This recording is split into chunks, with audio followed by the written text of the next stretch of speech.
How to fix Snapchat add-in frames problem. First thing, go to the settings and then go to the apps manager. When you open the apps manager on this page, you will find all the apps that you have on your phone. And then all what you have to do is scroll until you find Snapchat like this, click on it and then click on force stop. When you click on force stop, now all the app is gonna be stopped. After that, click on the storage, click on clear data and clear cache.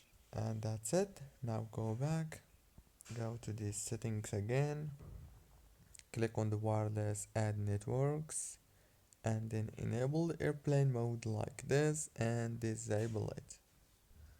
That's it. Very easy and simple. Don't forget to like and subscribe, and thank you very much for watching this tutorial until the very end. See you later.